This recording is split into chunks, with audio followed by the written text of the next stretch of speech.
Well, let's talk about those further interventions. Government now has also unveiled a 500 million rand fund to support spaza shops in rural and township areas towards compliance. We're joined now by the Deputy Director General at the Department of Trade and Industry to talk to us a little bit more on that. Mayor Susan Mangole, good to have you, and thank you very much for coming on this afternoon. So we learned that this is, of course, somewhat of an intergovernmental collaboration to come up with this fund.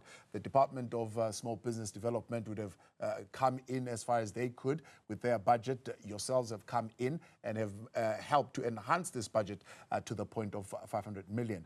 Now, many people firstly would ask, what are the areas that this particular fund is going to address? Thank you, Thabo, for having me this afternoon. One of the key things, the fund is actually 500 million as announced by the President. It will be administered by the Department of Trade, Industry and Competition and the Department of Small Business Development.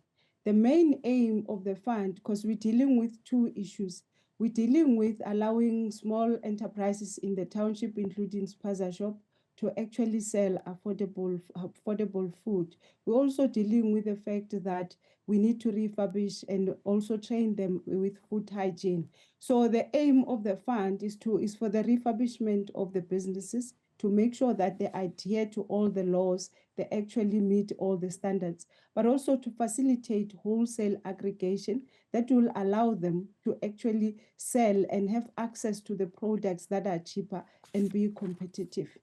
So let's get back to that a little bit and talk about what then would have been the intervention so far. The Department of Justice tells us that there are measures in place. How far are they to standardize bylaws and regulations that govern those businesses so that all of them have a uniform kind of law that governs what is expected? You need to have running water, you need to have hot water, or you need to have a bathroom within particular parameters, and so on and so forth. Has that been finalized? Currently, we are in the progress of collecting the information of which of the spaza shops have been registered. We're working with partnerships because we have some of the enterprises that we would have funded via our DFIs that are already supporting the spaza shops. So now we are doing sort of an audit of where are they, what is the status, what is it that they have. The reason the President emphasized that they register is that once they're registered, the inspectors and also the DTIC official and DSBD officials are going to visit to check to say what are the requirements to be able to meet those standards. That will also include to say in the places where they're operating, what are some of the infrastructure or the things that need to be refurbished to make them meet the standards, but also to say what type of training do they need, because for you to be able to handle food, there are certain standards and training that you need to adhere to. So now we are at the point of collecting that information. So far, the information that we are receiving, most of them are not, it's not complete. So hence we're working with the provinces and the municipalities to make sure that we get the information. So the program, when it rolls out, we will know where are the businesses and what is the status, so that when they apply and the intervention kicks in, we know specifically that in this area for this spaza shop, they need shelves, they need refrigeration, they also need some refurbishment of the infrastructure to be able to adhere to hygiene. They also need to be trained also to use some of the digital instrument for on-point sales. So that's the information that we are currently gathering as the spaza shops are actually registering. So if I'm hearing you correctly, DDG, you're saying it's not going to be, for example, like we heard during the time of COVID, that they were maybe giving individuals 20,000 rands as a flat set amount. This particular 500 million is going to be distributed based on the assessment that your inspectors would have done. So one spaza shop might need a cold storage and so might get 5,000 rands. Another might just need a on point of sale machine and might get less than 5,000 rands. So it's not going to be really a set amount of money that will be given as assistance. Yes, it will not be a set amount. It will be based on the business need.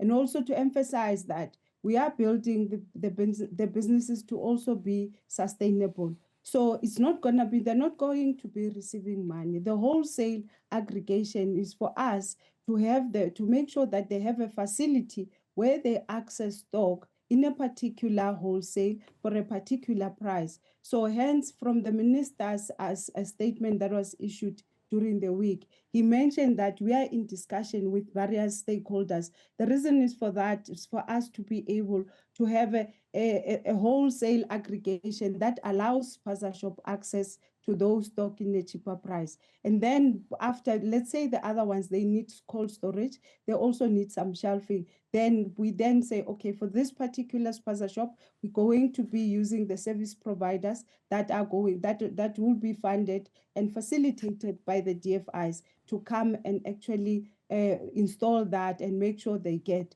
One key thing is that the spaza shop, when they apply based on their needs. So it's not a standard amounts that each business will receive this much. It will depend on a business by business. There are those that are in a more advanced stage, but there are those that are actually, they don't have anything. So those will differ. So it means that those that may only need access to the wholesale, access to bulk buying, so that they can sell at the same price. They can also sell on a competitive and affordable price to the communities. And then there are those that will actually need the whole package of refurbishment, training for hygiene, training for food handling, and then plus stock. So those are some of the things, but it's on a business by business cases. I don't have to tell you this. I'm sure you would have had this direct experience where there was a regulation or an intervention that would have been announced for the tourism sector, and part of the requirements was that it has to fall within the BEE codes. Of course, government was challenged by that by some of the outfits. What's the criteria for this particular fund in terms of the ownership and the nationality of those who own the spaza shops? Okay, in terms of the criteria, and I think we know the crisis that we're dealing with, it's in the townships and the rural area of South Africa. Firstly, the business or the business has to be the owner of the spaza shop must be a South African citizen or naturalized as a South African citizen prior to 1994. Then the spaza shops must operate within South Africa in the rural and township areas and serve the community. Then the other one is the spaza shop must be registered with the local municipality in accordance with the relevant bylaws and business licensing requirements. Then there's also a requirement of CIPC registration. However, because of, we know some of them are informal traders, some of them are very small. So the CIPC registration will actually be transitioned on a case by case. But then there are those that require a bigger support, for that support we'll have to then get you CIPC registration. But then we don't say, we are not closing the door because you're not registered with CIPC. But the key thing is the first three. And then the other one is that you also need to have, you have registered with SARS, either as an income tax or as a business. I think the reason for that is that, remember, we are using taxpayers' money. So therefore, it means for us to be able to support you, you have to be a taxpayer in good standing, whether on a personal capacity or or as a business. But those are some of the non-financial support and the technical support that the team on the ground, once you meet the first three, then they're able to then facilitate that you are actually in compliance with SARS. How much is this support going to consider issues of competition? I mean, one of the things that would have come up is the fact that you might have, for example, 5, even more spaza shops on one street. And issues of competition begin to kick in, and whether or not that makes for a profitable outfit. I guess the issue also, because when you look at it, it's more about to say we are bringing affordable and safe products to South African. So the issue about competition, like let's say, like you're saying, to say in the same street, I think you will see it with the hawkers when you get to most of the malls. You walk into a particular mall, there are about 10 or 5 of them operating there. So the issue is that when the municipality register them and give them that permission, that's where we step in. So therefore, it means the competition there, it's actually an issue of saying, okay, how much are you saying, how much are you selling your products, and also your customer service. And also, I guess those are some of the softer issues. But the idea, remember now, we are trying to get the enterprises in the township to be able to operate in a safe and be able to also sell safe products that are affordable to the citizen of that particular community. So in terms of the competition, yes, I agree with you. And because we've seen it, I think as you walk in town, you'll see with the hawkers, but they're not fighting, they're actually working together. It's more about the market. They're accessible to the market and what you offer. Yeah. The issue of compliance, tax-wise, in any other bylaws that would apply, I suppose what was emphasized here is that it also applies to South Africans. So South Africans as well need to be compliant with the law. Yes, the support is for the South African-owned spaza shop and businesses. Yes, they must comply with the bylaws. They must have a tax compliance. They also need to be registered with CIPC, especially the ones that are big, that are quite big. But for the small ones that are not yet registered, we're going to transition them, because the idea is to create them to be sustainable. We don't want to give them this particular support and then after 2 years, then they close down. And again, also, remember, once we offer a facility of access to a cheaper stock via the wholesale purchasing, what we are saying is that once then you have actually reached your limit, you're going to have a revolving credit that you'll be able to access. So therefore, it still allows you to operate. The second issue is that we are going to be monitoring this. We're going to be working closely to check that the money and whatever support that is given is going for what it's intended for. So hence, we then say the owner has to be a South African citizen.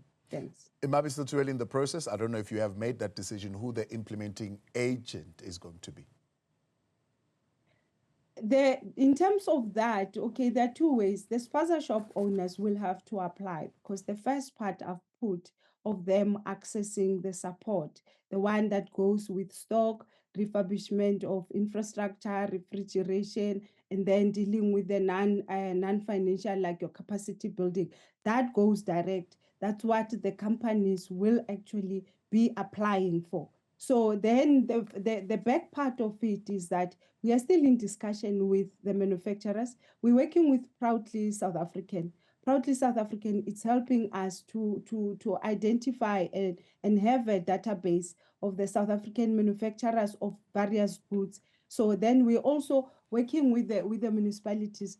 As you are aware, because we're going to the rural areas, the issue of where the warehousing, I think the warehousing is also another issue. So meaning that if you have, we've seen it with some of them that we're supporting in Free State, that they still stock here in Johannesburg and move the goods there. So therefore, there's a need for us to bring warehouses closer. That's where then the government-owned industrial parks and some of the warehousing facility in those areas will be refurbished for that. So for that particular arrangement, you're going to take advantage of the e-commerce, because currently the ones that we have supported previously, which are not many, they do have the facility, but then they're using the e-commerce. So therefore, because we're still in discussion to say who will be the implementing agency, because there are multiple parties. There are the people of the e-commerce.